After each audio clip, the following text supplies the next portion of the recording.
Okay guys, how are you? It's Herb Palmer Jr. for Lobster Lab Media. We are reading the Lobster and the Chicken book in celebration of it getting republished. So in the process now of doing the grammar and the spelling redos, which is my most unfavorite part.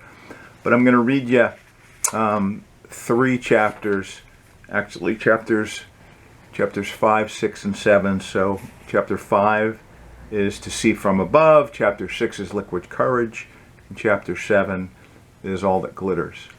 Alright, so you can always buy the book as it gets republished. And actually this time, you know, there's a lot of there's 19 pieces of illustrated artwork in the book, and the print's big, so if you're like me, you don't need to squint to see it. But you could actually, it was designed to look like a kid's coloring book with an adult message. So actually you can read it, and then if you want, you can have your kids color it in. So kind of cool, all right? So chapter 5 is called, again, To See From Above. And this is the 3rd video, so it'll be part 3, okay? They decided to stay on the path together. This part of the journey would lead them to the Lost Valley of Communication. They were not sure exactly how to find the Lost Valley. 360 years had passed since the original people lived there. Somehow an inner voice guided them. They were learning to trust themselves, and the voice grew louder. The original people who lived there were long gone. They had traveled away in search of excitement and riches. They had become lost and didn't remember where they had come from. The circle of life was returning them to the beginning. They seemed to be walking in circles. If only they had some direction or a map. The landscape seemed the same: rocks, trees, and corn plants. The original people could talk to the land, and the land would talk back. They had a sacred bond. From the time they left, no one remembered how to talk to the land. The original people had been given the message from the eagle and the bear. Since the original people had left the Valley of Communication, the wind was silent, the rain could not hear, and the eagle and the bear had been in a long, long sleep. The land had been calling them, but they could not hear. The land was dying, and unless the eagle and the bear could awaken, all would be lost. Grandfather Sky had seen this all take place. His heart was heavy with sadness. He had dominion over the sky. The land and those on it made their own choices. They had free will. Finally he clapped his hands, and the clouds crashed together. The thunder beings were hurling lightning at the land in a last attempt to wake her. The lightning hit a wise old tree that had stayed standing to remember the past. A branch burst into flames and fell to the ground. Instantly the 4 sacred elements of rain, wind, land, and fire reconnected and remembered their sacred bond. They moved in the 4 directions to find the sleeping eagle and the sleeping bear. The land shook, and a rainbow formed in the sky. The eagle and the bear had awakened. The path to the rainbow leads to 7 crystal caves. Only those with swords and shields and hearts balanced will find the caves. The messages of the ancients will be decoded there. The rainbow warriors will decode 7 keys. When they have passed their test, 144,000 rainbow warriors will remember and return. And by the way, that time is now, my friends. With the eagle and the bear awake, a beacon is sent out, a frequency range only a seeker of truth can feel. The lobster is told to follow the bear. The chicken is told to follow the eagle. The lobster and the chicken continue on their path in complete frustration, up and down through the hills, sometimes going in circles, sometimes doubling back. Why can't we find the valley? Why don't we understand each other? Asked the chicken.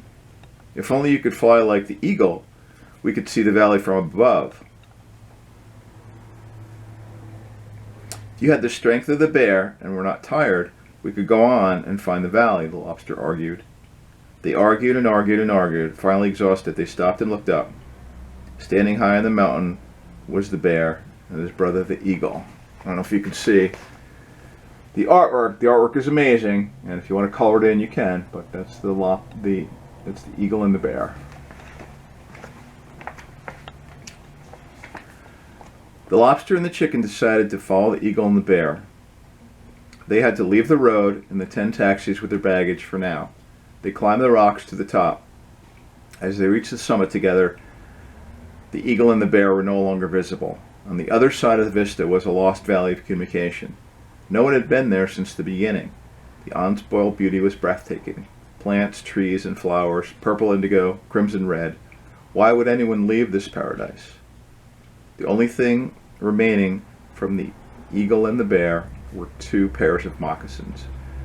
The chicken took off her well-worn high-top red sneakers. The moccasins fit perfectly. The lobster put his on, and they fit perfectly. They walked for a long time without saying anything. And this is a picture of the lobster and the chicken walking in each other's moccasins. So to understand each other, you have to be able to think and understand where they come from. However, somehow the moccasins connected them together to a deep inner wisdom. The connection allowed them to hear each other's thoughts and know why they had made their choices. If you can understand someone, walk a mile in their moccasins. So to speak, their choices and their way of life was easier to understand. Somehow fighting and arguing and making each other wrong didn't work anymore. They found an inner peace, a place to be totally honest and open with one's thoughts and communication here in this special place. In this place, no one defended himself or herself. Everyone thought before they spoke, and real communication was the norm, not the exception. They walked back to the entrance, holding hands, in this case holding claw and wing. Both had gained a part of the other and become something more with a message given. The lobster and the chicken started back on the road. They stepped out of their moccasins. The eagle and the bear returned. The guardians would stay until the energy of the valley could be felt all over the land. The time of remembering had begun. 2 taxis were left for the eagle and the bear. The bear roared and the eagle flew, and the taxis turned into a new pine forest. Okay, Chapter 6. Chapter 6 is Liquid Courage. As you can see, one of my favorite pictures, but it's the picture of the lobster and chicken going into Slimy's clam bar with the little clams at the bar. So Chapter 6, Liquid Courage. The journey continued and 9 taxis followed the chicken and the lobster down the road. The sun was right above their heads and the heat of the day was taking its toll. At the same time, they saw a sign for Slimy's clam bar. They thought a cool drink was in order. In the clam bar, there were all types of clams. Sad clams, angry clams, big clams, little clams. The only clams they didn't see were happy clams. All the clams seemed to think that all their troubles would go away at Slimy's. The chicken sat down at the bar and ordered water. She started talking to clam number 1. Always wanted to be a fisherman. That's what his father had done, and his father before him. He had worked on his father's boat on weekends and all summer. When he finished school, he bought his own boat. He'd saved enough for a down payment, and the bank financed the rest. For the first few years, everything was fine. After years of fishing the bay, there were only few fish left. He had to travel further out into the ocean each year to catch fish. He seemed to work harder and harder to get by. Then they raised the gas prices, and that was it. He couldn't make the payments, and the bank sold his boat. Now he spends his time repairing boats at the yard, but most of the time here at Slimy's, thinking about what happened to his dream. The chicken finished her water and ordered another. She learned a long time ago she made bad decisions when she drank the wrong drink. The water was safe, cool, and refreshing. She started talking to clam number 2, who wanted to be a baseball star.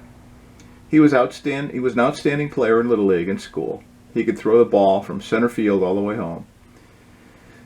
In his last years of school, he was a superstar. All the big schools wanted him. One night at a local drive-in movie theater, he made a choice. His son was born that same year. The only big lights he sees now are the lights that light the highway at the construction crew. He spends lots of time thinking about what should have been, but mostly trying to forget what is. Sometimes choices are unconscious. What are the consequences when you give up your dreams? How many times are you going to get up after getting knocked down again? Do you allow circumstances to hold you down, or are you more powerful than your circumstances? Choices and consequences. Every day we choose. The chicken moved over to clam number 3. He always loved music. Ever since he was little, he banged sticks or pencils or something. He played the drums better than anyone in school. His band, Ghost Band, started and was a popular local band for a few years. They mostly played cover songs. They wrote a few songs but never followed through on getting them recorded. It was always more of a party than a business. They never had any money left at the end of the month. After the lead singer moved to Hollywood to do soap commercials, the band broke up. Now the clam works at the music store thinking about what happened to his dream. When we tie our dreams to others' choices, those choices affect our lives. Some people don't see or can't feel. And sometimes the car crashes and train wrecks that leave them behind for other people to clean up. We are all on this little green planet together, and our choices affect others. Again, it comes down to choices. We can hurt others like we've been hurt, or we can transmute that pain into love and healing. The chicken finished her water. She had to find the little chicken's room. The lobster was nowhere to be found. While the chicken was talking with the other clams, the lobster had a drink and then another. He soon had forgotten his problems. He started to feel funny and his head started to spin. Then he started to see things. A pink elephant, a purple rhino from his college days, and a healing hippo named Joe. He lay down on the massage table for Joe to do some energy work. As Joe the healing hippo worked on him, the source of his problems became clear. Here's the picture of Joe the healing hippo doing energy work on the lobster. Again, one of my favorites. And if you like, you can color it in when you get the book. Once Joe centered himself, he connected to the land and the sky. Energy starts moving through his body and out of his hands into the lobster. He sees the protective armor of a knight and a warrior. The armor is from the past and is no longer needed for protection. The lobster was weighed down and unable to move forward in life. If battles no longer exist, then protection is no longer necessary. Joe removed all the parts used for protection in battle, and finally the armor chest plate that guarded his heart. The armor is piled onto the floor from past memories of battles fought. As the lobster came back to full waking consciousness, he opened his eyes. He felt lighter, like a weight had been lifted off. Joe said there are other ways to protect yourself. Some use words, some use communication, feelings, intuition, and inner guidance. The lobster didn't know what inner guidance was. Joe reminded him about thinking the journey in the chicken was a good idea. As he remembered, he felt a chill run up his arms. "That's your intuition talking," said Joe. "Trust it and it will increase." "I want you to remember one more thing," said Joe the healing hippo. "The lessons that are the most important are the hardest to learn. Sometimes things are just the way they are. Hoping, wishing, and dreaming, and making them go another way is like swimming upstream in a raging river. You can only fight the natural forces for so long. The strongest of warriors must learn to let go and go with the flow. If it's winter and you want it to be spring, it doesn't matter. It's still winter. Some things cannot be changed no matter how much you want them to. You can accept things as they are or pretend they're something else. It's your choice. It's your choice, and the second choice gives you no power. You then allow other people's choices to control your happiness and your life. This only leads to anger, resentment, more fear, and loss of self. The lobster walked back to the bar looking for the chicken. She was nowhere to be found. He talked to the bartender and ordered water this time. The bartender was busy reading the want ads and thinking about ideas for his new book. His book was called Life Behind Bars and was loosely based on his time bartending and his Uncle Joe Fish. His uncle was doing 7 years for armed crab robbery.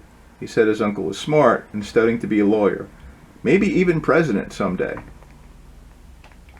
And here's a picture of Uncle Joe with armed crab robbery.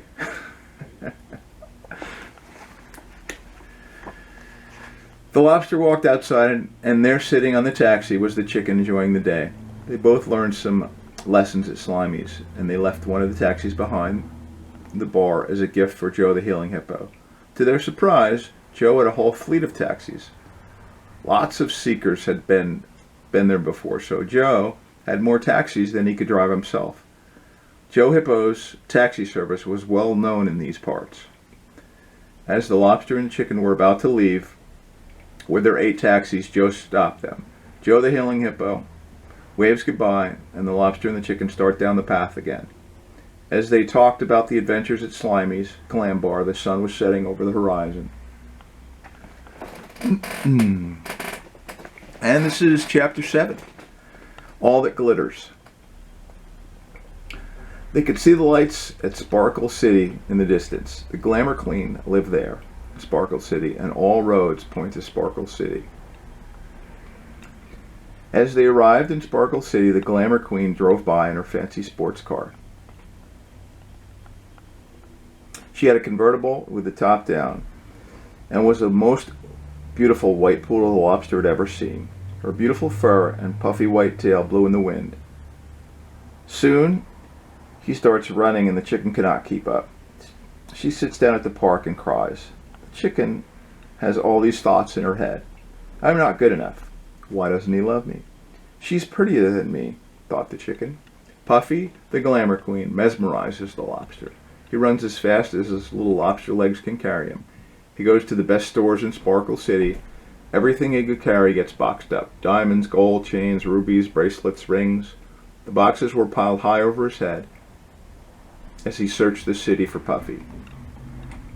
And there's the picture of Puffy the Glamour Queen with Lobster with all the stuff, trying to buy her love. And as we know, we can't buy someone's love with stuff.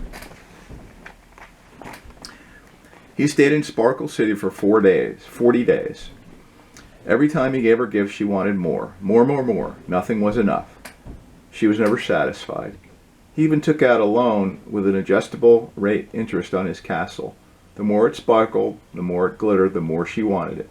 Finally, having spent all his money, the Lobster could not afford any more gifts. Surely he could have enough. Surely he had given enough to be loved. The Glamour Queen turned away, and the Lobster walked out of Sparkle City alone and very broke. Well, he wasn't really alone. 3 taxis followed him out of town. One left for the Glamour Queen. Of course, she didn't want it because it wasn't new. He knew the taxi would gather dust on the side of the road, Sparkle City. Maybe Puffy would find the old taxi someday.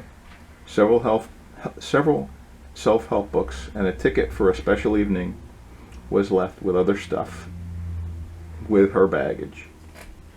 He had forgotten about his friend the Chicken. The other 4 taxis must have gone with her. The Chicken had awakened early that morning.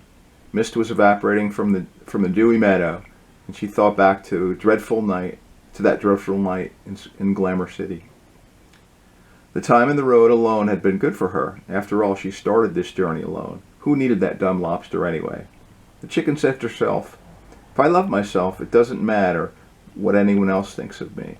If he runs for every fluffy tail, then he wasn't good for me anyway. What makes someone beautiful is much deeper than a reflection in the mirror. Each time the Chicken let her mind become still and become one with the silence, insight returned. She realized that when the mind chatter stopped, the information and insight that leads to wisdom is seen, or more importantly, felt. So that is chapter 7, and I'm going to regroup and probably put on a different shirt. As you can see, I clean up pretty good, so I can wear a suit. I did shave my shell or my head for the day, and I wanted to be proactive today because I've been, I started last week with reading this. I decided to keep going because, how many times do we procrastinate and we forget, and then we never finish projects or never, do those things that we want to do. So it's about following through to get to your dreams step by step. All right, so please subscribe to the channel. Please hit the like button, comment if you like, as long as you're going to say something nice. And the book is going to be done soon, so you can get it, you can color in it, have your kids color in it. And we're going to be doing some radio interviews again and pushing out the content. So that's what we do. Lobster Lab Media. Thanks, and see you soon.